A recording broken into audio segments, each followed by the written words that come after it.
All right. What is up, fellas?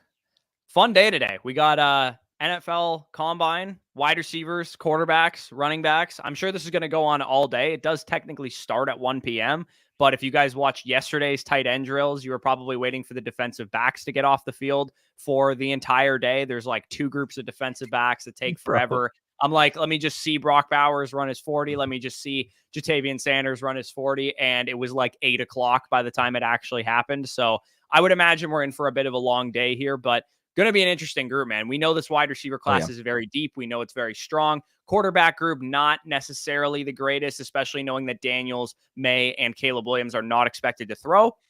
But nice to see an even playing field of J.J. McCarthy, Michael Penix, and Bo Nix throwing, most likely. I think they're all throwing. I'm not exactly sure. Because those guys are vying and jockeying for quarterback 4, probably, right? Because I would imagine the reason Jaden and Caleb aren't throwing is because they know they're going top 10. They know they're going top 5. They have only things to lose by throwing at the combine, pretty much. I don't know. What are your thoughts on the QB group? I would agree for the most part. I think at this point, though, you mentioned jockeying for quarterback 4. Like, I would be shocked if J.J. McCarthy wasn't selected amongst the top 4 quarterbacks. When I say selected amongst the top 4 quarterbacks, I wouldn't be shocked if he went above one of the big 3, to be honest. Like, weighing in at 219, he's going to test well in terms of interviews this weekend. I mean, there's already clips that he's interviewed well with the Vikings. Apparently, the Falcons have showed interest in him. Like, it really seems at this point, if you guys haven't calibrated your expectations to JJ at least being a top 10 pick, possibly even top 5, it's looking that way. It's trending that way. Yeah, no, McCarthy, we'll actually, I'll show the measurements that we have right now because McCarthy checked a big box, at least for me. I don't think a lot of people were worried about JJ McCarthy's size, like I was, but on film, I didn't see him break much contact inside the pocket. I didn't see him, break tackles consistently. I actually was a little concerned about his frame and the fact that he was a little light in the pants there. So the fact that he weighed in, where's the actual measurement here? We got 219 pounds for J.J. McCarthy. Did he play at that? Probably not. He was probably 205 or something when he played. But just the fact that he has the capability of adding that to his game and adding that to his size profile is good news. Because if he can learn to play at that size, we're talking 6'2", 220. I mean, like, that's a good size profile. That is no concern for size. That is definitely very solid. That's, a little bit taller version of Baker Mayfield size profile. Yeah, no, that's definitely doing himself a lot of favors there. Especially considering, I mean, amongst his quarterback group, you would have thought, okay, he's going to be slender compared to some of these guys. But in terms of his measurements, like, you can make the case, like 6'4", 223 versus 6'2", 219. Like, he's more built at that size than you would think from Drake May. And coming into it, I thought, Drake May might be 6'5", 230, and JJ might be 6'3", 203 pounds. Yeah, exactly. So yeah, Drake May, a little small for the hands, both of these guys, but especially for May as a 6'4" guy. Yeah, a little shocking there. Great size for Nix here. We already knew how big he was because he measured in at the Senior Bowl, but 10 1/8 hands is pretty nice for him. And we got Penix with the massive fucking claws there. 10 and a half. Crazy. Those are big hands, dude. I remember in 2020 when Ruggs measured his hands, he had like 11-inch hands or something like that, and it was like a ridiculously high number for a wide receiver. So that's kind of reminding me of this hand size for Penix. Caleb Williams, I mean, this is kind of exactly what we expected. 6'1" and a bit, 215 pounds. I'm not really concerned. Hand size is pretty solid as well. The wide receivers, there was definitely some notable guys here, and we'll talk about the running backs as well. Romo Dunze comes in as expected. Nothing really concerning there. Brian Thomas, little shorter, I think, than expected. I think 6'2" and 7/8 he was listed 6'3", 6'4". I like that size. Some people thought he may have even came in taller than 6'4". I think this is fine, right? You're not really worried about this? 6'3", 210, more than capable of being an alpha at that size. I mean, we literally just went over the Roma Dunze profile and look at the size difference between Rome and Brian Thomas. Obviously, like, maybe people expected BT to be much bigger, but you're expecting a big-bodied X-wide receiver. 6'3", 210 is going to be able to do it for you. Yeah, absolutely. By the way, I forgot to announce something. If you guys are trying to comment on the stream and you can't comment, I actually figured out, we're getting high tech with the settings here, how to make it subscribers only commenting. So if you have been commenting on streams for a long time, you're kind of just exposing yourself if you can't comment now. You should have been subscribed to the channel, but I think this should make a big difference, especially in season when you guys are asking start-sit questions. We don't have random people coming in here and getting their questions answered. You need to be subbed to the channel to get your question answered. So we definitely love that. Tez Walker, appreciation to y'all. Yeah, exactly. So Tez Walker comes in a little shorter and a little lighter in the pants than we Yeah. expected here. 6'1". I don't think he Weight. weighed in at the Senior Bowl. I think he was there, but I don't think he ended up weighing in. 193 is pretty small for him. I'm way more worried about the Tez Walker measurement than I am about the Brian Thomas. A, because again, you're talking about 16 pounds difference. B, Tez Walker needed to be 6'3", because his game, like the way he plays, he's a vertical threat. He's not going to be able to do the underneath stuff the way Brian Thomas does. I don't think he can be an offensive fulcrum the way I believe Brian Thomas will be. I think he's going to be relegated to a DJ Chark, Alec Pierce role. And your measurements are 6'3", 205 pounds versus 6'1", 193. That's a big difference from a team perspective and in terms of where he should go in the draft. Like, I wouldn't be shocked if just based off of measurement, he might fall to day 3 because of that. You know who it really reminds me of? De'Ami Brown. Remember De'Ami Brown was listed 6'3" and 200 pounds, and he came in 6'1", 188 or something like that. Yeah. And it's the same skill set, and it's the same school. So, I mean, we're talking a guy that's probably relegated to a De'Ami Brown-like role. I wasn't a big Tez Walker guy when I watched him. My comp for him was like an Alec Pierce, DJ Chark guy. So I'm not surprised by that. I mean, I got to talk about X-Worthy because this is my dude. Fuck, man. 165 pounds is bad. I'm not going to lie. Like, that definitely hurts him a little bit. I knew he was small already. I'm not going to overreact. I knew he wasn't going to be 190 pounds. Like, I was expecting anywhere between 165 and 175. I was hoping, like Jordan Addison last year, that he came on the higher end of that and not on the lower end, which is exactly what Addison did as well.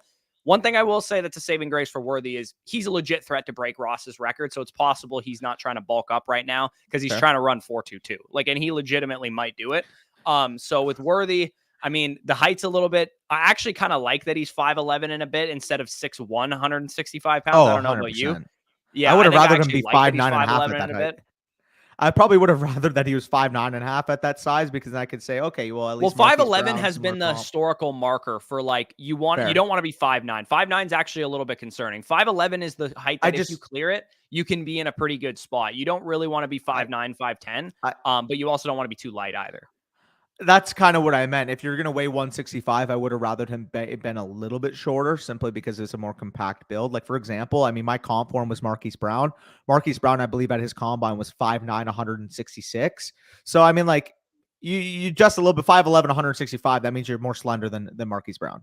Which is well, I mean, Jalen Waddle was 5'11", 180, and that's, my upside comp for Worthy. I think he can still add a little bit to his frame. If he played at 170 or 165, I still think he can get up to 175, 180, kind of where Jalen Waddle is at. So I personally, I like that. I like that Worthy still has some size to go in his frame. I actually do prefer the fact that he's 5'11" and a quarter instead of 6'1", like he was listed at Texas. But yeah, not great news overall. Same goes for Franklin. I don't know about you. I didn't buy 6'3", 187 pounds with Troy Franklin. I didn't think he was that tall. I didn't think he was that thick.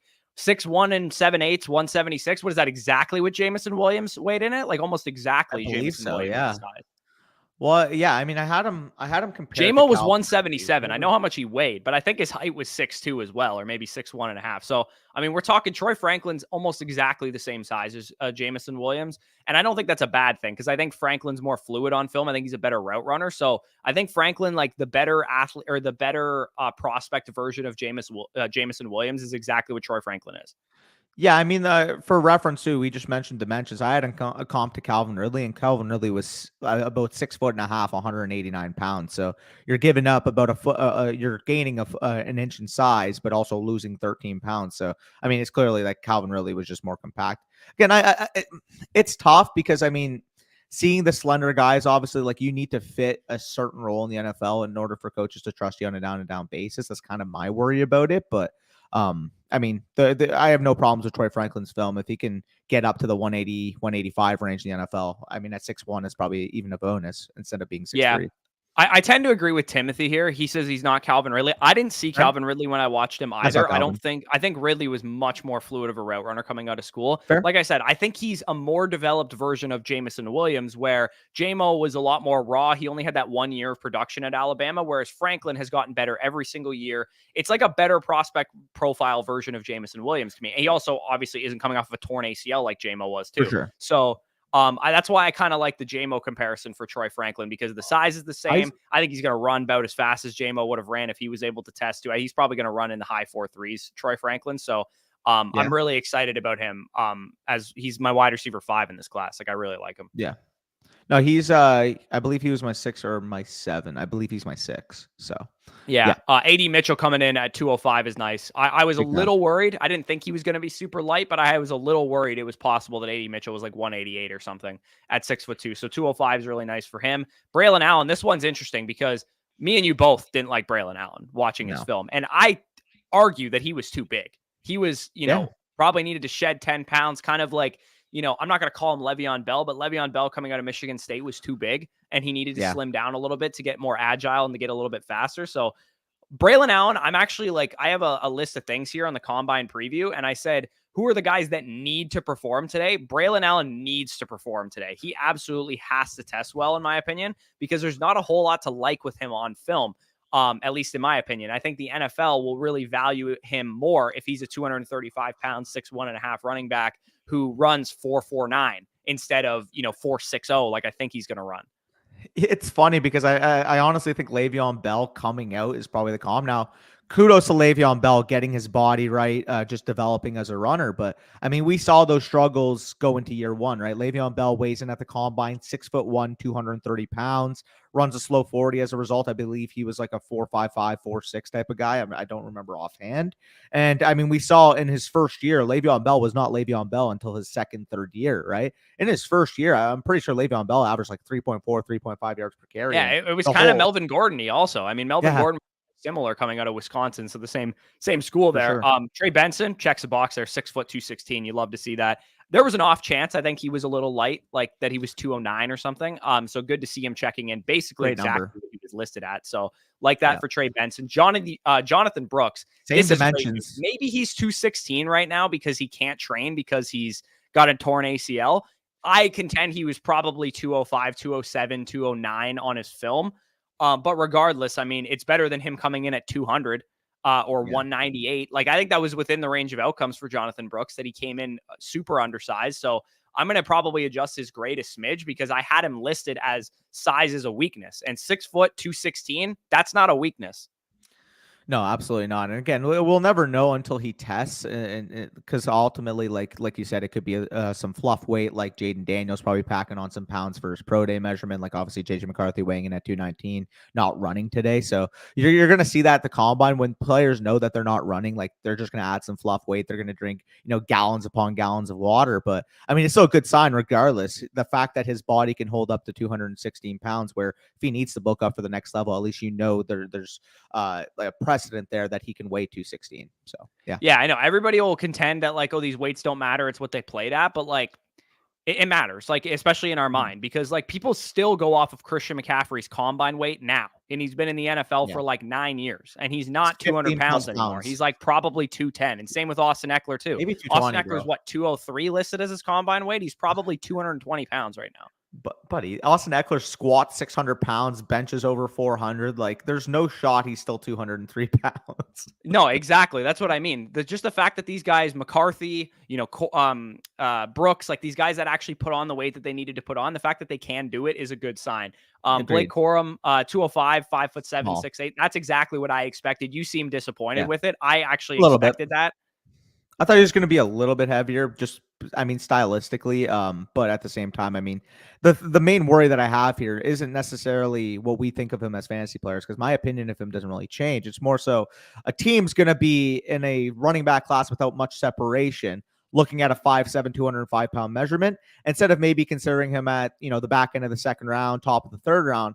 Maybe he starts falling to the back of the third round, maybe the early fourth round, because of how flat the tier is at running back. Maybe teams prefer an Estime, an Allen, guys like that. Like there's realistically 8 guys I can see going on day 2 at this point. Day 2/day 3. It just depends on which ones actually get selected on day 2. Yeah, unfortunately for Corum, he's one of these archetypes that like the further you get from the college football season, the worse he's going to look. Going to do him no favors. He's probably not going to run fast today too. He's probably going to run the 4.5 somewhere. And that's not really ideal. Like you want, if you're an undersized running back, ideally you want to be Devon Achane and be like super fast or something like that. Audric Estime, bro. Audric Estime's checking boxes in the chat right now, man, because I love this film. You loved this film. 5'11", 221. That's exactly what he was listed at. I think he was listed 226, but 221, man. That's a big dude. Hey, don't run a 4.6 and we're home free here. Amen. Real quick, that's what I was going to touch upon on Blake for the record. The other thing that's an issue is he's that size. He probably wasn't going to test in the 4.4. Like, I would have been shocked if he touched 4.49. He's probably going to be a mid 4.5 type of runner, and that would be like an optimistic type of time, I think, for Blake Corum. Yeah, he could run in the 4.6s. It's a real risk for him. So, like, that's the issue. It's like if a team sees that size and doesn't see the, like you said, the Devon Achane speed, there could be a problem there in terms of the draft capital. But I'm glad you mentioned Audric Estime. He's my RB3. This guy's an absolute fucking tone setter. That's the exact size that I wanted to see from him. And like you said, if he tests the way we think he can test, I mean, this guy should be a top 75 lock, maybe even sneaking into that top 50 area, to be frank. Yeah, Kuiper loves him, man. Like, it's not just the fantasy community that's hyping up Estime. He's the second youngest back in this class. Him and Braylon Allen are the only two guys that'll be 20 and a half or younger on draft night.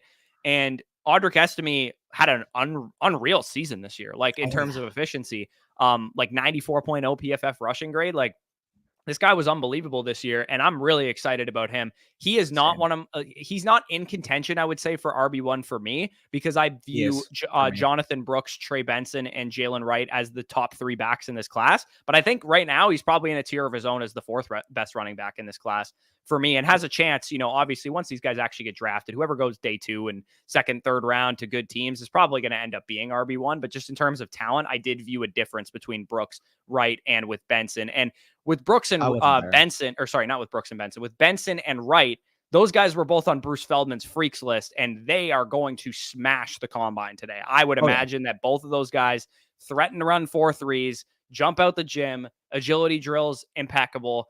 I would be shocked, and I think I would actually be highly disappointed if their RAS scores are not 9.0 or better, especially considering Benson already weighed in 6 foot 216. That's a good size profile. He's going to run in the low 4.4s, high 4.3s, and he should be able to jump and do agilities as well. Yeah, like, so for reference, you mentioned the running back grading. So right now, Jonathan Brooks won for me 82.5. Number 2 for me would be Trey Benson, 82.5. I had them literally with the same grade. Estime and then Wright in order would be 79.5 and 79. So I do view like the top 4 being pretty comfortably the top 4 in my opinion, and I would include Estime in there because I mean he's my 3. Yeah, he like, for what it's worth, I think I had it like 83.5 or 82 or 83 for Brooks, and then I had like Wright at 81.5 and Benson at 80 or something like that, and then Estime's at 76 or something. So they're pretty close relatively speaking, but I do view Estime a slight tier behind. Nothing else too interesting with these guys. You got Isaiah Davis at 6 foot 218. That's a good size profile. We'll have to see how he tests. Ray Davis also, he comes a little lighter than he was listed at. I think he was listed like 5'11", 220. So he's a little. That's smaller about what I wanted for Corum. That's about the size I wanted for Corum. You weren't getting that. I knew you weren't getting 211 for Corum. He was going to come in 205. That's exactly what I thought he would come in at. Frank Gore, 5'7", 201. Again, a little bit smaller. This guy, I don't even know how to pronounce his name. Louisville running back Isaac Garendo. Next Isaiah Pacheco, baby. Let's go. Yeah, that's the next Isaiah Pacheco size profile, at least. Bucky Irving, 5'9", 192. That's about what I expected for him as well. Some people were saying he was going to be 200. Like, no, he wasn't. He was going to be 190. Everybody knew that. Dylan Johnson, good size there, 5'11", 217. Dylan Laub too, 5'9", 206. Pretty decent for a scat back size. But those are some sizes. I do want to talk about some 40s and some other stuff. We do have Spicy Hot here in the back seat. Underdog Fantasy, of course, you guys know, a major sponsor of ours. They do have faster and slowers on 40 times. So if you guys want some skin in the game for the combine, I know it's kind of degenerate to be putting pick'em slips down on 40-yard dash times, but let's talk about some of these. I think it's kind of interesting what these are set at. Yeah, let's build out a slip. So 4.32 for Xavier Worthy is going faster. I would set that at. So I'm actually not going to touch that. I think that's about. Hear me out though. Knowing the context that he's 5'11", 165, I'm clicking the faster because if he's not faster than that, I would be fucking surprised. Like if you're weighing in at 165, you have to be running a 4.28 or higher, to be honest. Yeah, that's interesting. I think Odunze 4.4 flat is. I would maybe take the slower on that. I don't think that Odunze is slow, but I think 4.4 flat is pretty fast. Like if he ran faster than that, I would be pretty impressed. I think he's more in the 4.44 area, which is still a very good time for his size. But I think if I had to, like, if you want to go to that one, Spicy, put the slower on Odunze for me. Cause I actually, I think he's going to run a little slower than that. Not much slower, but a little slower than that. Keep going Screw down, the by the way, QBs. Don't Spicy. really care about those if you want to scroll down. Is that say 4.65 for Penix? He's not running 4.65. No, he's not. Yeah, Spicy, if you want to scroll down a little bit, we'll and then let's go over them first and then add them to slips. Sorry, he's talking to me in the chat here. Yeah, I mean, quarterbacks I don't really give two shits about. Estimate at 4.52. Oh, I'd be really impressed if he ran that fast, to be honest. Yeah, I mean, same thing with, as much as I love Brian Thomas, 4.42 is a really fucking good time. I think Benson's running faster than 4.42, personally. Really, eh? He hit 22 miles per hour in game speed, dude. I think he's going to run in the 4.3s. That's a outrageous expectation for a 216-pound running back. But I actually do think I wouldn't touch that one, but I do like it as a decent one. I think we should add that slower estimate time in, to be honest. Oh, Lad's blazing 4.48. Yeah, that's an auto lock, dude. Lad is crushing 4.48. He is going to probably run one of the top 3 to 5 fastest 40s of the day. A wide receiver. Yeah. No, I agree. JJ, I don't think he's going to run, but if he did, 4.58 is about exactly where I'd have him, to be honest. 4.37 for Franklin's almost exactly where I'd have him too, so I probably wouldn't touch that. Burton 4.38. I don't think he'll be that fast, to be honest. Like that 4.37 at 225. Like if he ran 4.37 at 225, he has to be a first round lock. Like at that point, I think he's going to be honest. I think again, I would probably put that exactly where he's going to run. Yeah, Braylon's. I don't think Roman's running 4.35 or faster, bro. I think he's fast, but I think he's going to run 4.40 or 4.43. I had him at 4.37 when I was watching. Like that was my guess. I don't love the 4.35. That's a fucking fast time, dude. I don't think he's going to run that. Surely Corum isn't running, but if he did, 4.49 under would be the easiest thing of my life. Yeah. I think Braylon 4.47 is a pretty slower, optimistic projection as well. I don't think he's going to run that fast. Jalen Wright, I wouldn't touch that with a 10-foot pole. I think that's almost exactly what he's going to run. Pucky has to run faster than 4.44. Wait, yeah, 192. Yeah, he's going to run faster than that, I think. Yeah. Adonai Mitchell is probably exactly what he's going to run. Shipley, I'd be shocked if Shipley ran that fast, dude. Agreed. He seems to me like more like an early 4.5. Okay, is that all the offensive players? Or are we just getting into offensive linemen now, baby? Let's go. Yeah, I mean, I'm not going to talk about the lineman stuff, but I'm trolling. Let's build out a slip here. Spicy's got $10 to work with. Oh yeah, let's build out a slip. So most confident for me is that Odunze's not running that fast. Yeah, that's fine. I like Odunze, but I don't think he's running in the 4.3s personally. Are we doing this shared, or are we doing one each? Let's do it shared. We'll do a 4. Okay. Let's do a 4 plus the Spicy mentioned that there is a thing for NBA, a LeBron bonus free square or whatever. So let's throw the bonus free square in on LeBron James, and then let's go back to the combine stuff, and we'll build it out. So I want Odunze as one of mine. I'll let you go next here. Is Penix even running, or does it become a void slip? I don't think he'll run, dude. He's a quarterback. I wouldn't even mess with that. I mean, the Worthy one is really interesting. I like my money would be on faster, but 4.32, like you said, it's really tough to bet faster on that type of time because you're really getting no leverage. I would go probably to more of a gimme. Keep going down there. Keep going down.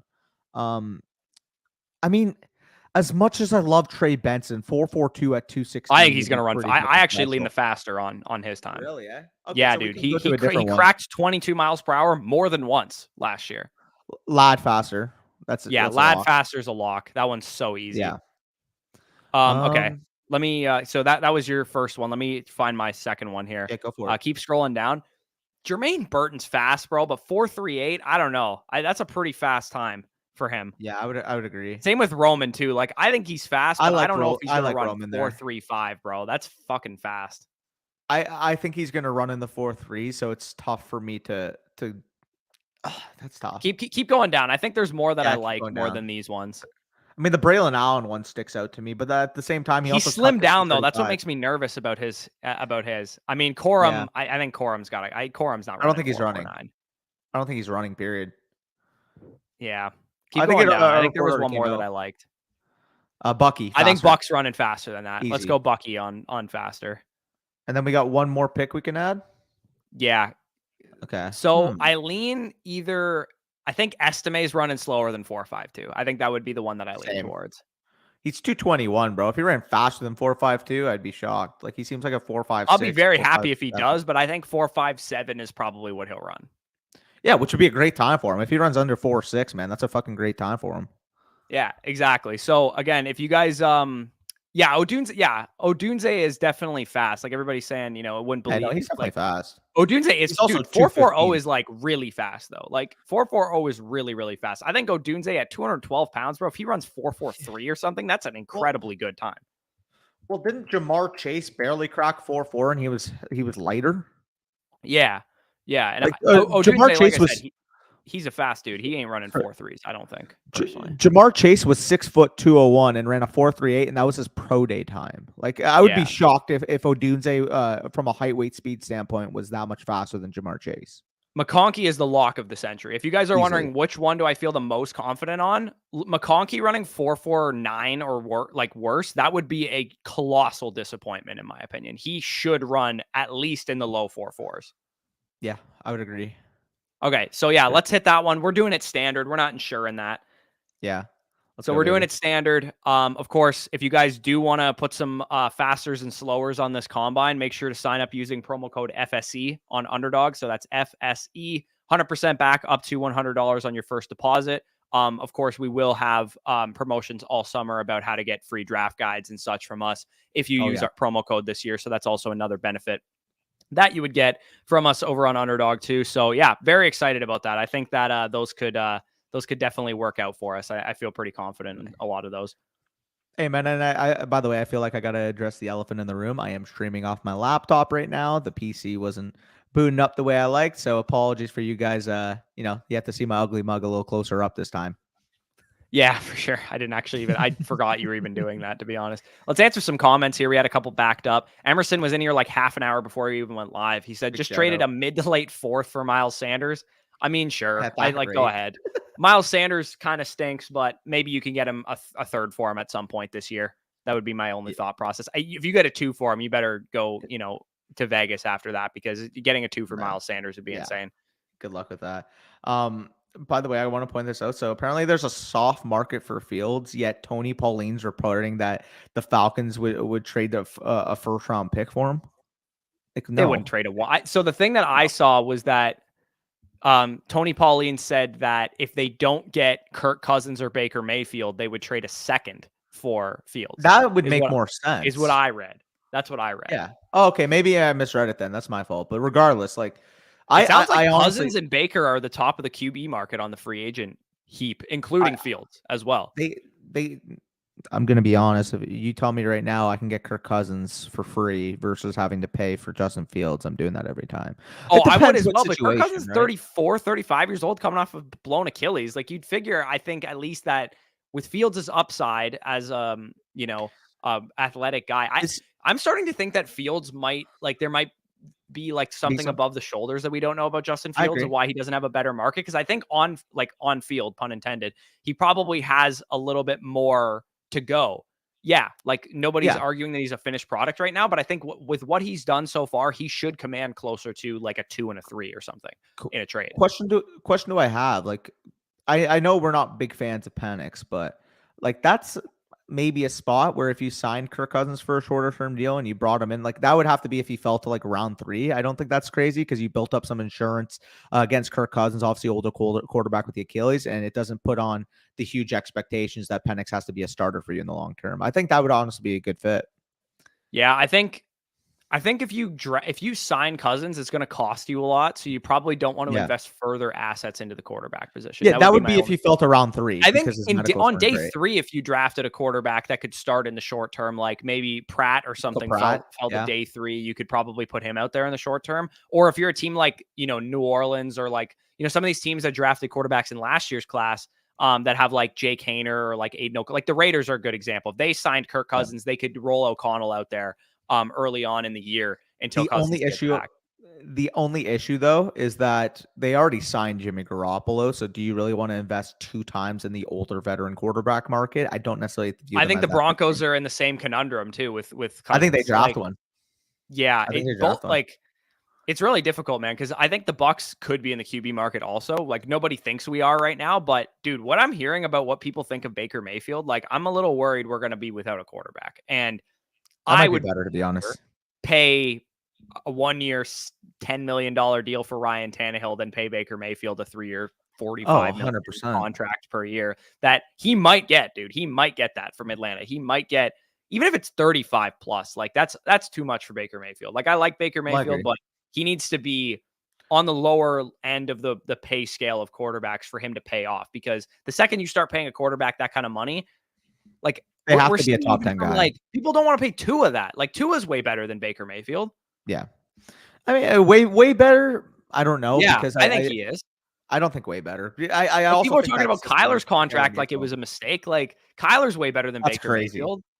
Like, I agree with I don't that. know. To me, it's like Baker Mayfield. Yeah, you get him on like a Geno Smith, Derek Carr contract, sure. But if you got to pay him, like, even what Daniel Jones got last year, like, I think that would be too 40. much.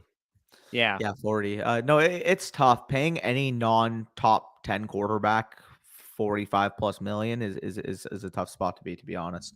By the way, I just seen chat. I have to point this out. So we got Kay saying Cousins is super underrated, and then Terry's Cousins is super. I feel like he did that just because he read Kay's comment, but that'd be hilarious. Yeah, I'm just looking over my combine preview sheet. If anybody we haven't talked about yet. So I wrote this. Let me know if you would add anybody to this list or would change anything about this. So I wrote down running backs and wide receivers who unequivocally will crush today. They are going to go off. We shouldn't overreact to it too much because it's expected. Xavier Worthy's going to crush. We all know that. He's going to run fast. He's probably going to do really well in agilities as well. Jalen better Wright and crush Trey at Benson, 165. I think, are both crushing at running back as well. They're both in contention for RB1 in this class, but Brooks Way in 216 might have just locked that up for him. And for the record, if Xavier Worthy does not crush, I'm worried. Oh yeah, dude. If Xavier Worthy ran in the 4.4s, that would be a fucking problem. Wait, dude, even if he ran like 4.36 at that's 165 fine. That's pounds, like on the lower range of outcomes for him, but I think that's fine. He ran 4.29 coming out of high school, man. Like, I'm not really that concerned about him running like not in the low 4.3s. But that's what I mean. It's like if he didn't, that would raise question marks for me, because it's like you can't weigh in higher than 165. Like, if you're gonna weigh in at 165, man, like you gotta run 4.28. You gotta run 4.27. Yeah, like, you have to. Yeah, I mean, what did Tank run last year though?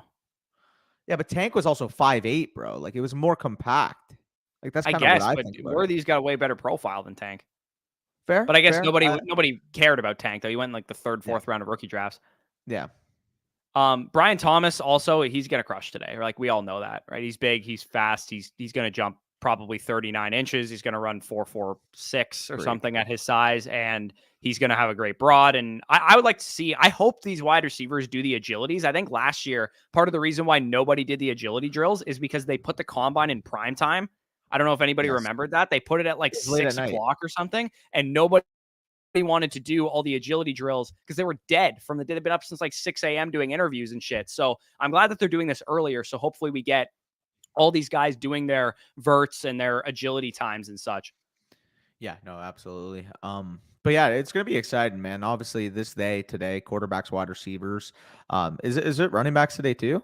Yeah, we got everybody today. Here's the other guys so those are the guys that I think will crush. And also you could add Xavier Legette to that list because I think he's going to crush as well. He's no problem. He also needs to crush though too, which is this next list. Players who need to crush, players who need to up their draft stock. I heard Kuiper say on first draft that if Keon Coleman runs in the low 4.5s, he's going to be a top 15 pick. Well, I've already heard reports that like everybody at the combine has fucking loved him. Like, he's had formal meetings with all of the top teams that need wide receivers, including the Cowboys. Fun nugget, by the way. You know who his cousin is, right? Who? CeeDee Lamb. CeeDee Lamb. Okay. Out of nowhere, because he talked about CeeDee Lamb is his cousin? Yeah, apparently. Oh, what the hell? That's what he said. Yeah. So when wild. he said that, I was like, hey, honestly, like, would it be my favorite pick at 24? No.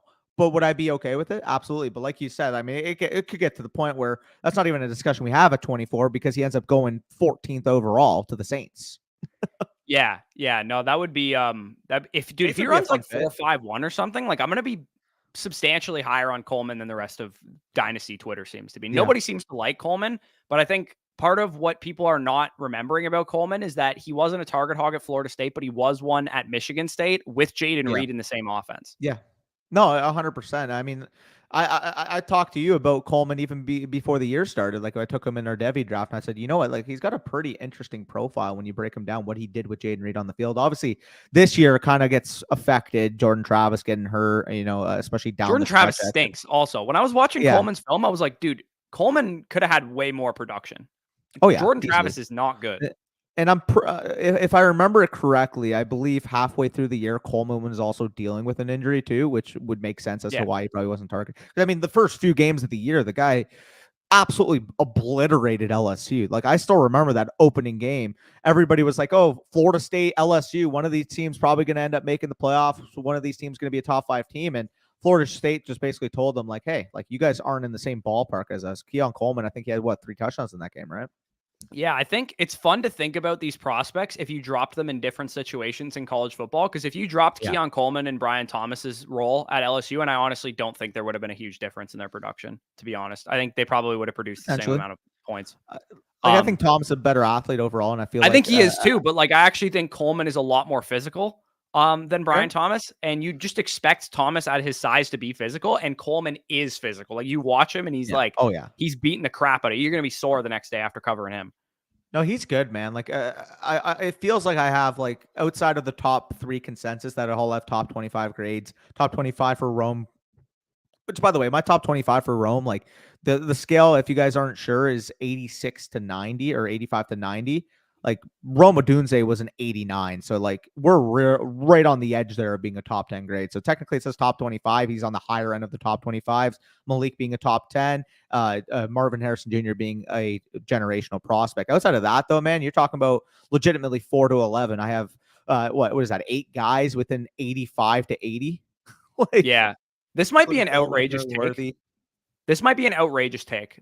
I might get flamed for this, but if Keon Coleman was in Tez Walker's role at North Carolina, I think that Keon Coleman might have legitimately had, because his profile actually looks a lot like this player that I'm about to mention, little egregious and a little over the top in terms of a comp, because this guy's profile was near perfect. He looks a lot like Drake London if he plays for UNC his final year, man. Yeah, I mean, dual sport athlete, basketball player, productive for multiple years. He kind of, I 100% believe he was dealing with something this year. I don't know what it was, but he was definitely dealing with something. Coleman is the type of guy, yeah, I want to get him in the early second round, not the late first round of a rookie draft, but he is definitely somebody I'm going to be in on. The other guys that I wrote down that need to crush today, we talked about Braylon Allen already. He absolutely needs to have a good day today. Malachi Corley, somebody brought up in the chat, he needs to have a good day today too, because specifically running, I want to see how he looks like running real routes instead of fucking, what I know it's against air and the drills don't matter that much.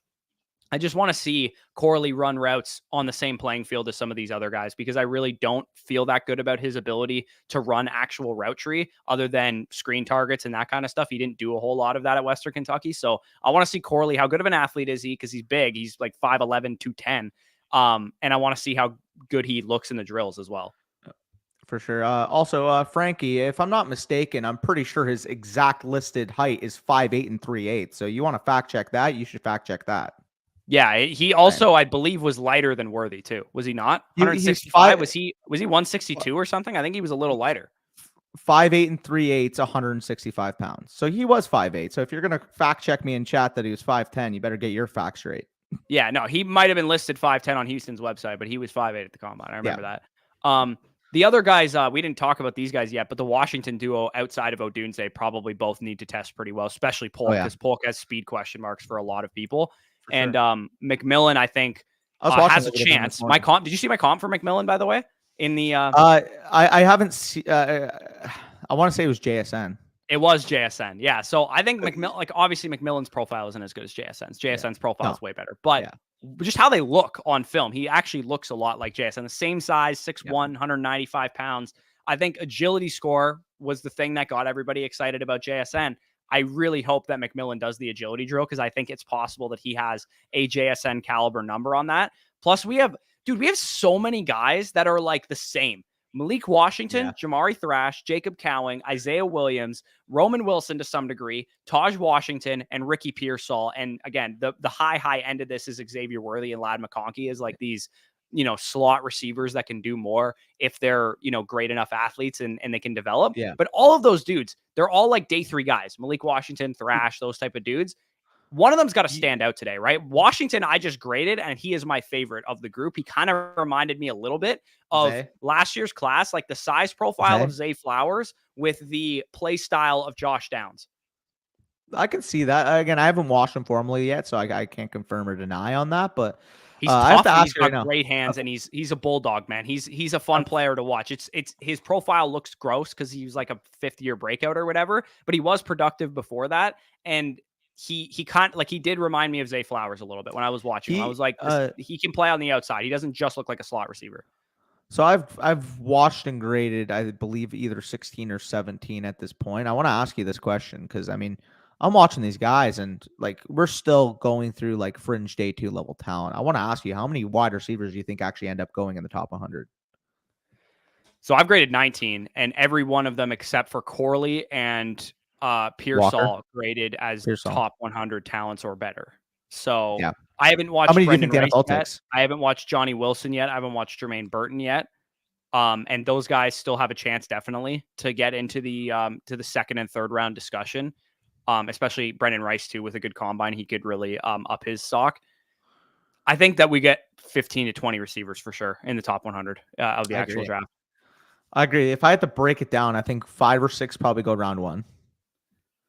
Give or take. I think I would say I think it'll be 5. I think the top 3 and Thomas are going to go in round 1. Plus, I think Coleman, whoever it is, Coleman, Franklin, Worthy, Mitchell. One of them is going to go in the first round as well. I think 5 is the number we get in round 1.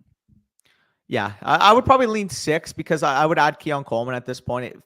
Like everything we're hearing, like you said, with Mel. Well, it depends what he runs. That's what Kuiper said. Kuiper said if teams see him run 4.58, he's going to go on day 2. Fair. Yeah, because I mean, it shouldn't swing it that much, but it will for the NFL apparently. So he was asked which quarterback he wants to play with at the next level, and I feel like he worded this the way we wanted to hear it. So he said Patrick Mahomes, Josh Allen, CJ Stroud, Dak Prescott. You know what all those teams have in common? A pick in the 20s. A pick in the 20s, and they could use that archetype of wide receiver. Yeah, I think if I had to, let me because I was doing this with some of the prospects. I'm like, what's the absolute best case scenario landing spot for some of these guys? For Jalen McMillan, I said it was the Bengals. Going and replacing Tyler Boyd would be the absolute best case scenario for him. There was a couple other people that I was like looking at. I was like, okay, who is like the best case scenario for these dudes? With Keon Coleman, I think the absolute best case scenario for him is that he replaces Mike Evans. Really? Yeah. I like Buffalo. Honestly. I don't really. I would be okay with him at 26, but I actually think that his best landing spot in the way that our offense, like if Baker is back and Evans is not, which I don't think will be the case. I think if one of them is back, both of them are back. I think Coleman would be a great fit for our offense as well. No, that's fair. Honestly, like Coleman's the type of player where his projected role like is a fit with all of those type of teams picking in the 20s. So like I would be shocked if he doesn't go on day 1 because of that reason. Again, like testing aside, like if he goes out there and he tests bad and he has like a 6.6 RAS because I don't know, maybe he just had a bad day at the shop. Maybe he goes day 2, but assuming he tests well, assuming, everything that we're hearing is actually holding firm, like KC, I don't even know if he makes it to pick 32. I think it's probably going to be Buffalo. I think it's probably going to be you guys. I think it might even be us. Buffalo, if it's not Tampa, I think Buffalo is probably the second best landing spot he could go to. By the way, Brock, Coleman redundant to Collins for the offense. Yes, I will say though, what's up? Chase McClellan weighed in at 221 at 5'10". That's pretty crazy. Dog, he's listed like 202. Yeah. But adding on Coleman, like they haven't technically re-signed Collins yet. Now, again, I would personally re-sign Collins. I'd be willing to give him upwards of 25, 28 million to bring him back. He'll get more than that, though. He could, yeah. I mean, it could be a T. Higgins situation. He'll get 30, dude. People I'd be willing to give him 30. I'd be willing to give him 30 this offseason. If Collins hits the open market next offseason, he'll get more than 30 for sure. No, and again, it depends on what the CD number is. Jefferson's number hasn't even come out yet, but that's going to be ludicrous. The Chase number hasn't come out yet. Like, we're probably going to see the market reset completely. What's the leader right now? Tyreek at what? I think it's 30 or 31. Yeah, I think Hopkins makes a shit. Not Hopkins, sorry. Yeah. Someone older. Cooper, maybe? Somebody older makes a lot. Cooper Kupp. No, Amari, I think. Somebody makes really? 35, and it's like an older wide receiver, and I can't remember who. Oh, Adams. Adams is the one I'm thinking of. Ah, right. Yeah. Yeah. Yeah. Also, we got a couple more measurements. So Jace McClellan, sorry, I thought he was listed 202. He was listed 212, but still 221. That's a good upgrade from 212 at 5'10" and 3/8. That's a thick dude. So Marshawn Lloyd also was listed. Where's his listing here? 5'9", 217. He comes yeah, in at the 217. combine 5'8" and 6/8, 220. So like that for Tone Lloyd. I setter. really liked Lloyd's Tone film setter. too. Yeah. Oh, Absolute same. tone setter. I mean, the thing with Lloyd is like he's so physically capable to be able to be a top end running back, in my opinion, at the next level. But I mean, his issues right now are more so to do with the fact that he missed his true freshman year, and you can see it in terms of his game. He's got a little bit of rawness to it. Vision isn't quite there, and I really do feel like as a mental processor, he's not quite there. However, like you said, he's big, he's physical, he's fucking fast. Like that's another guy I expect to do really well at the combine today. I would be shocked if Lloyd didn't have a good combine. Yeah, Lloyd should have a good day today. Jalen Wright officially 5'10" and a half, 210. So we'll take that.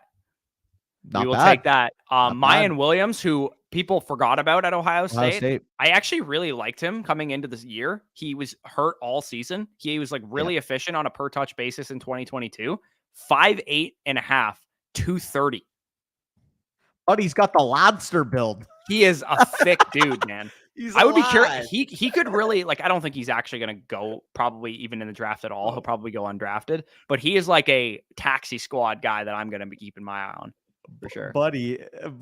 Anytime I see the short, thick kings at running back, I just call them the lobster build, baby. Like they're like prime lad. Now, I mean, current lad's a little bit closer to the Mike Tolbert build, but in prime lad, 5'8", 230, like you're moving some pads at that size. You're moving some pads. Will Shipley 5'11", 206. I'm actually kind of impressed that he came in over 205. Yeah. I thought he was going to be 200 even. Yeah, no, I agree. Maurice Jones-Drew, Maurice Jones-Drew also a tone setter. Yeah. Where is Mayan gonna land? Where he just vultures like 8 rushing goal line touchdowns a year? He's a 7th round draft pick to replace AJ Dillon. That's where he lands. for Johnny Brooks too. So that's gonna be so annoying. Now Johnny's going. I think Brooks apparently he's ahead of schedule. If the medicals all went well and he weighs 216, I think he's going to go in the top 50. Yeah, that's like a bold projection because he's coming off a torn ACL. But I think like the Texans are one of those teams who take him in the top 50. Yeah, I can see it. Fantasy Football 101 says traded Deshaun Watson, Chase Brown, A.T. Perry. Sorry, Deshaun Watson plus Chase Brown for A.T. Perry in a 2025 first. What are your thoughts on this trade? 10-team super flex. So Watson probably loses even more value. I think 10-team league, a 10-team 2025 first, I would take that for Deshaun Watson right now. Yeah, start 11. I mean, like, let's get it over with. As much as I like Chase Brown, like him versus A.T. Perry is very insignificant to this deal. I prefer Brown, but it's not a huge difference. That's right. It's like, okay, maybe Brown's equivalent worth is a mid-third and Perry's is like an early 4th, give or take. Right? Yeah, probably. So, I mean, it's insignificant to the grand scheme. And if you're stacked at quarterback in a 10-team Superflex start 11, I don't mind getting rid of Deshaun Watson for this price, especially assuming it's going to be a mid-first round pick. Again, if you needed a quarterback and you wanted to pay that price for Deshaun, you're a believer in him, that's about the value I would say. But given the fact that you're trying to get rid of the quarterback production and, add on a 2025 first that you can spend in season, I don't mind going for the first. Oh, this is so accurate from Brock. Mayan Gus Bus replacement in Baltimore. That's so accurate, dude. That's definitely happening. They replace one Ohio State running back with another. Also, if the Bucs don't sign J.K. Dobbins, I'm gonna wreck my entire house because I would love J.K. as a compliment to Rachaad White, bro. I would want to split crazy for that. Bush is a avid enjoyer of ruptured Achilles. Bro, I'm a J.K. Dobbins truther through and through. You have been. I gotta respect it. I love JK. I'm joking. We all know JK would have had a top 5 season if he stayed healthy this year. Realistically, let's keep it a buck. Hear me out. Do you buy into the Harbaugh is going to take Blake Corum vibes at the Chargers? Like if it's a 4th round pick, that's one thing, but like they should sign J.K. Dobbins. I mean, I don't know. Why would you take shitty J.K. Dobbins and Blake Corum when you could have the real thing? I mean, one for the matter isn't coming off a torn Achilles. He's already running, and it's 5 months after the injury.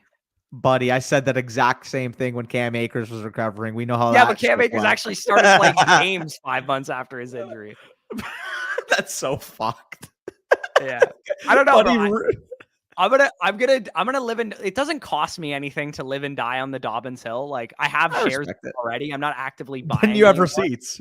And then I have receipts. I'll do that thing where I just stand a bad player until one hits, and then I can just be the guy that stand the bad player. But I contend that J.K. Dobbins, a clean, healthy J.K. Dobbins for the first 5 years of his career, he'd have like 2 or 3 RB1 seasons already if he had stayed healthy. Probably. What's up, guys? AJ says the trade question I DM'd you both about. Do you think you agreed or not? I guarantee Danny took the picks, and I said, unless it's 107, I want St. Brown, is what I said. Really, eh? Yeah. Interesting. The way I kind of viewed it is in AJ's spot. I like the pick side. Yeah, I like. So the trade that AJ sent us was he would be trading away Amon-Ra St. Brown and DeAndre Swift for the 112, the 109, T. Higgins, and Jamison Williams. At first, he said 107. Huh? Yeah, he said that to me too.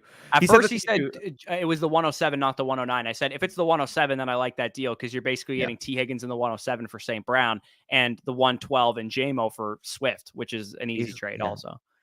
The way I viewed it, it broke down because I told him like if you want to get a second for JMO, I'd rather go with a second. He's like, I believe in JMO. I don't mind you losing out on the second to take the chance. I'm like, if you believe in him, that's fine. Whatever. That's the equated value. I would take the way I kind of JMO right now though. Same. But the way I kind of looked at it is Monter St. Brown versus T, the 109, the 112. Can the 109 and the 112 get me a pick inside the top 7? Most likely. Yeah, so that's true. At that point, if we're comparing parts, it's a Monter St. Brown versus T. Higgins in the 106 or T. Higgins in the 107. And at that point, I just think from a process standpoint, you're banking on the upside of T. Higgins potentially becoming a top 15 wide receiver again. And then if that pick lands you Brock Bowers or Rome Odunze or maybe JJ McCarthy gets good capital, right? So I just think from a process standpoint in his spot needing more assets, I kind of liked it. So I personally may disagree with you on the fact I would not give up 109 and 112 for 107 or 106. I would want something back on top of 107 or 106 for that because I actually view 109 and 112 as like pretty good picks. Like you're going to get wide receiver 4, RB1, JJ McCarthy, somebody like that, and then at 112 you're going to have another good option there. So I probably unless you can get 106 and the 204, I would probably just stick. That's fair, but I mean, I was just saying, like, if I told you right now you were getting offered 106 and T. Higgins for Amon-Ra St. Brown, like, you're taking that. Yeah, I agree. So, and then you just said you would rather have the 109, the 112 to the 106, which basically means you actually agree that the pick side is the side. Yeah, no, that's what I mean. Like, I went back and forth on it. I'm like, I love the best asset in the deal being St. Brown. Like, selling the best asset in the deal never feels good when you're giving it away. So. Yeah, I mean, like it's a type of deal I don't mind making when I'm trying to consolidate, but from a pure market value perspective, I just feel like you can do more with the assets that the T. Higgins, the 109, and the 112 represent. Yeah, like you might, because if you swapped out the 109 straight for Drake London, which you should be able to do, then I would absolutely take. Flett has him. Flett has him. It would be tough. Oh yeah, he's a Falcons fan. He probably already has him. No, Brandon says, "Sup everyone? You guys trading the 110 and 111 for the 106? I mean, this is basically the question we just answered." 110 and 111 for the 106 and a 12-team Superflex start 10. Are you doing that? Yes. I would say in theory, yes, but I want something on top of 106 as my first. You're not getting one.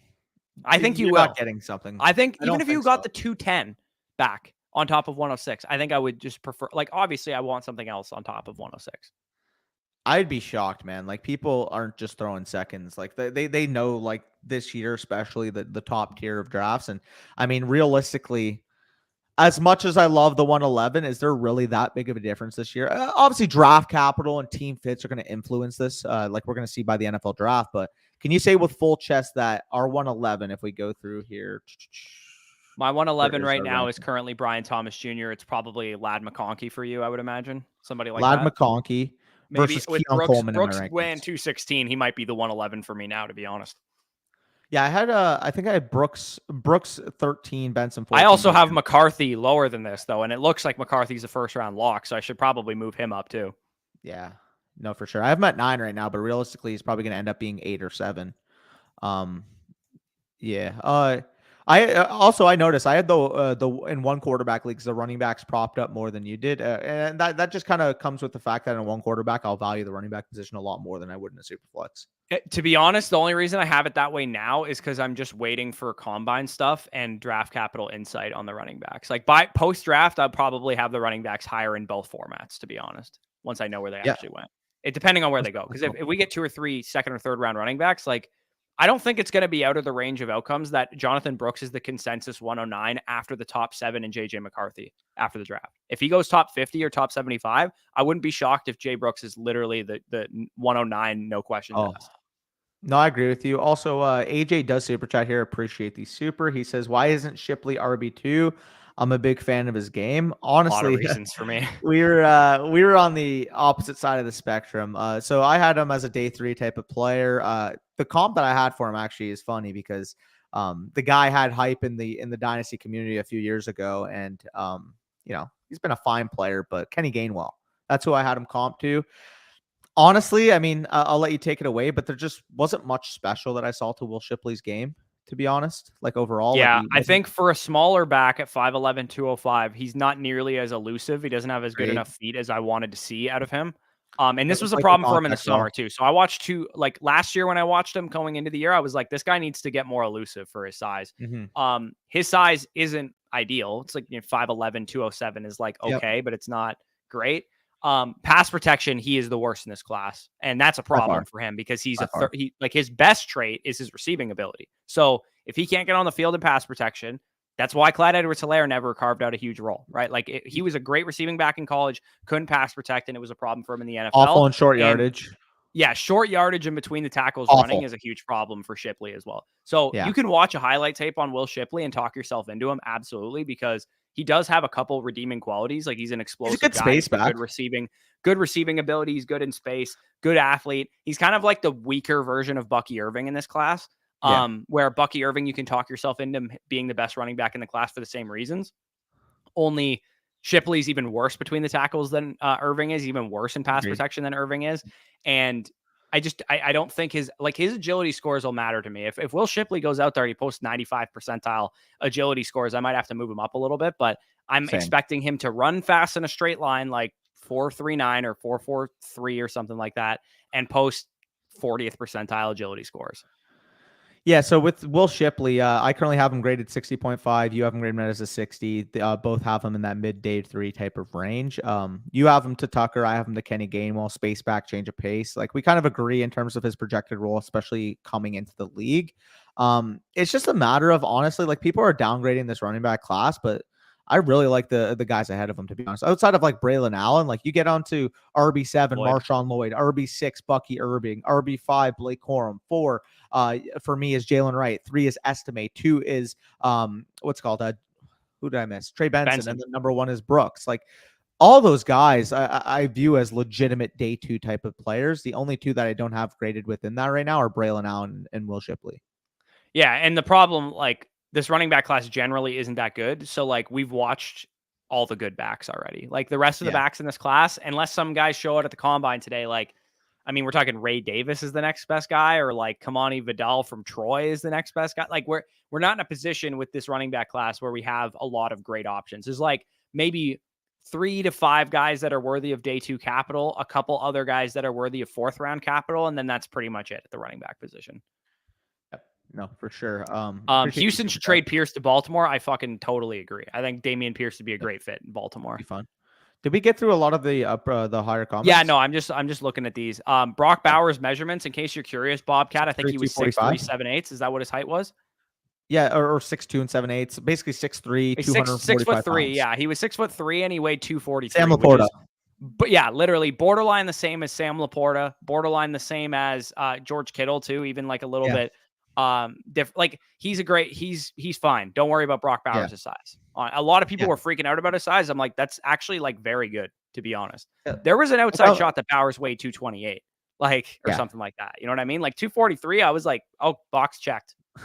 So for the record, George Kittle was 6'3 3/4, basically 6'4", 247 pounds, ran 4.52. That's about the expectation I would have had for Brock Bowers. Yeah, I mean it's a little bigger than Bowers. A little bit Laporta bigger. was 6. I think he was 6'3.5" and 245. 245. So I mean we're talking like the same exact size dimensions here. So feeling pretty good about Bowers, and he might be a guy that people start to sour on because, like Corum, he's not a darling in the pre-draft process because he looks like Hunter Renfrow, so he's not going to freak anybody out in terms of like what he's doing on the field. But the nice thing for him is he's clearly the best in his class at his position, so he might get pushed up the board for that reason. For sure. But yeah, I'm looking through here. We got a couple comments here about big day for wide receivers might be yeah, I agree. I think that 2020 and this year are definitely comparable with how good the classes are. 2022 was a good class too, though. So Mitchell says 12 team Superflex tight end premium start 10 Kyron Williams or the 110 and the 202. It's probably about equivalent value, to be honest. Yeah, it is definitely equivalent value. I would say it depends where your team is at. If you're a competitive team, I'm fine just holding Kyron there. But if I was trying to sell Kyron on a rebuilder right now, I would take that deal. Yeah, or even like a middling type of team, I'd be willing to sell for that type of price. Because, I mean, if you're doing the math there, you're assuming that you're going to be able to get one of the top wide receiver profiles plus RB1 or RB2 at that pick. So RB1 or RB2 is probably going to end up being valued as a top 13, top 15 overall dynasty running back, potentially higher depending where they land. And I mean, that's still going to be a wide receiver like a Brian Thomas or like a Ladd McConkey, Troy Franklin, Keon Coleman. So given what Kyron did last year, I think that's a reasonable price. Like you said, if you're a top contender, I don't mind holding Kyron, but if you're anything less than a top 3, top 4 team in your league, I'm liquidating for that price pretty easily. Yeah, for sure. What's the 40-time benchmark you look for with running backs? So generally speaking, the way that I think you guys should handle the combine, and of course, if you don't have the time to sit down and watch all these prospects, it's understandable. You guys probably aren't degenerates like us. We'll do it for you. Lives and kids and wives and that kind of stuff. But what I look for at the combine changes whatever player I'm talking about. Like, for example, Xavier Legette is big and fast on film. So I want him at the combine to be, you guessed it, big and fast. So it changes for him than it does for like Xavier Worthy, or it does for, Ladd McConkey, for example, wins with agility a lot. I need to see him have good agility times. So in general, as a blanket statement, whatever the guy's good at in college on film is what I need to see him do well at the combine. Because Quinn Johnston won with athleticism last year. Didn't test that well. That's a problem. You know what I mean? Yeah. Like I remember coming in. I mean, like the other one that really like reminds me of that is Jalen Reagor. I was going to say Burks too. Well. Like Burks ran slower than we all thought. We thought he was going to run the 4.3s, and he ran like mid 4.5s. Man, it's like, so whatever you think of the prospects coming in, because you've watched them, or even if you've watched highlight tapes, that's enough adequate to know that like kind of what they do well. Whatever they do well, they better do it well at the combine. Whatever they don't do well, hope that they do it a little bit better than you were expecting. So, for example, I don't think that Brian Thomas is the most agile wide receiver in the world. I think he is definitely good for his size. But if he comes out here and he has like an 85th percentile agility score, I'm going to be really fucking impressed. Yeah, for sure. A lot of free agent running backs too. Rookies will drop. I can see it. Would love to hear you guys break down Kendall Milton if y'all haven't already. Don't hear a lot of people talking. I haven't watched him yet, to be honest, but I watched a little bit of him last year because he was in the BDG draft guide and I put my name beside him. So I watched a little bit of him last year. He's a plotter. That's pretty much all I have to say. But I mean, he's not that good. Just like quickly to answer Timothy's question, don't run slower than 4.6 is a generally good benchmark for running backs in general, though. Pretty much. Burton, take the under. Trust me, he can fly. I mean, like 4.38 seems about a reasonable time for him. Given his dimensions, that'd be pretty impressive. Yeah, literally, dude. If Odunze ran in the 4.3s, that's like I'll be really impressed if Odunze runs in the 4. I don't think it's out of the range of outcomes. I just think he's probably more likely to run like 4.44, which is still a very good time for him. Yeah, I mean, like I might have to go back on him if he runs in the 4.3. To be honest, I might have to watch some more because, I mean, at that point, I have him graded as an 89 and a top 25 player. But maybe I missed something because I didn't see that type of athlete on film. I didn't see a 4.3 guy. Could I have seen like mid to low 4.4s? Yeah, but if he goes out there and runs a 4.38, like I'm gonna have to open my eyes a little bit and say, okay, what the fuck did I miss?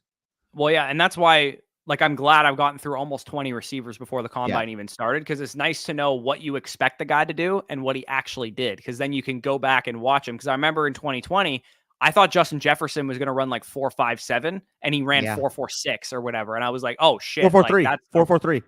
Yeah, like that's a really good time for Justin Jefferson. Awesome. So, and same goes for who was the other guy in that class that had speed question marks that ran well? There was somebody else in that class. There was somebody else. Well, Judy. I mean, It was Judy. Yeah. Judy had. I thought he might not have run that fast, and I think he ran 4.48 or something. And I was like, oh, that's a really good time for him. And I remember people after CD ran like a 4.51. People were like, "Oh, I thought he was gonna be a 4.4." That's exactly what I thought he'd run. 4.51 was like the perfect time you could have expected for CD. Like, for what it's worth, too. Like, people like debate the correlation of good athletes and stuff. Like, Scott Barrett has the best bar none article about wide receiver, running back, and tight end correlation with all these combine tests. And your takeaway from reading, like, it's like a 9 or 10 page article, is realistically none of this stuff matters. That's the biggest takeaway that you're going to have. The one takeaway that you will have is at tight end and running back specifically, weight adjusted speed's a little bit more important. But wide receiver, there's like legit no correlation on a flat surface. So I think the general stance that you need to take with combine wide receiver stuff is whatever they're good at on film is what they need to be good at testing. Yeah, no, for sure. By the way, so Keon Coleman just weighed in 6'3" and 2/8, 213 pounds. That'll do. Yeah, it's pretty much exactly what he was listed at, I think. Yeah. He was listed 6'4", I think, but yeah, basically the same thing.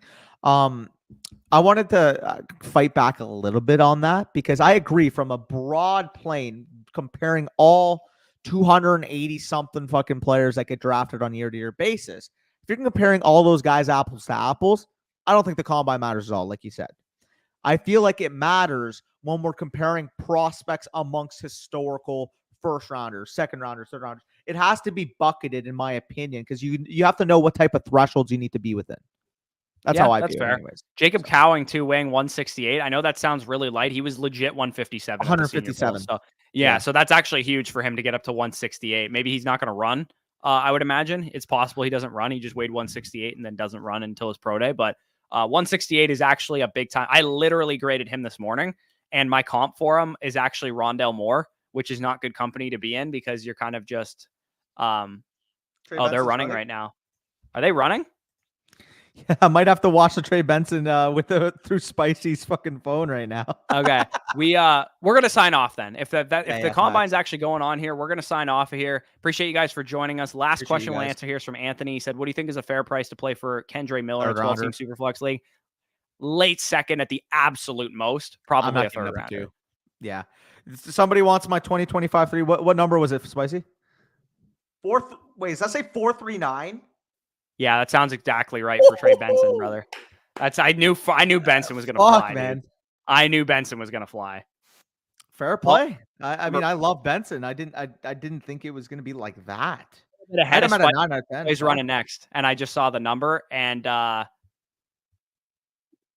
let's just say our bet is safe for now, but it's a good time for him. Who ran? Corum just ran. Really good time for him. So 4.52. Good time for him, but our bet is safe. 4.52. Yeah, that's correct. Nice. Hold on. Yeah, like you said, 4.53. 4.53. Sorry, not 4.52. Yeah, I thought he would run like a 4.55, 4.56. So that's a solid time for him for sure. Yeah. Anyways, we're gonna sign off of here. Appreciate you guys for joining us. Good. Wish you guys good luck watching the combine today. Danny's probably feeling good because he has Trey Benson and Evie. So I mean, you're probably feeling real good about that. I'm a Benson stan, and for the record, like him and Brooks literally had the exact same grade at RB1 for me, 82.5, 82.5. So the fact that Benson ran the 4.39, I had him at a 9 out of 10 on the athleticism. Like, there's no. I had him 9.5. I think I had him. The reason I had him 9.5 is because I think that's what his RAS score is going to be. Is 9.5 awesome. on 10. Yeah, that's awesome. But yeah, man, I love that. 4.39 for Benson. That's a great fucking time for him, dude. Awesome. That was a really good time. Yeah, no, awesome. What was the last thing I was going to say? Anyways, appreciate you guys for joining us. What I was going to say was my Devi team took a hit yesterday with Jatavian Sanders not testing very well, but I do have Malik Neighbors going today, and I'm sure he's going to fucking blow up the combine. If he even does anything, he might not do anything, to be honest. On the Devi, also watching for Keon Coleman, and I mean, Drake May's not going to test. I have Drake May, and yeah. I'm just excited. Buka went back to school for me, so I don't have anything else to go. And then all my quarterbacks are next year's class. Jackson Dart and Shadur Sanders all went back to school. So, anyways, appreciate you guys for joining us. Good luck. Hopefully, you guys see what you want to see today. These running backs are going first, I guess. We need some running backs in this class. We all know it. So appreciate you guys for joining us. Peace out. Check out Underdog as well, of course. Promo code FSE.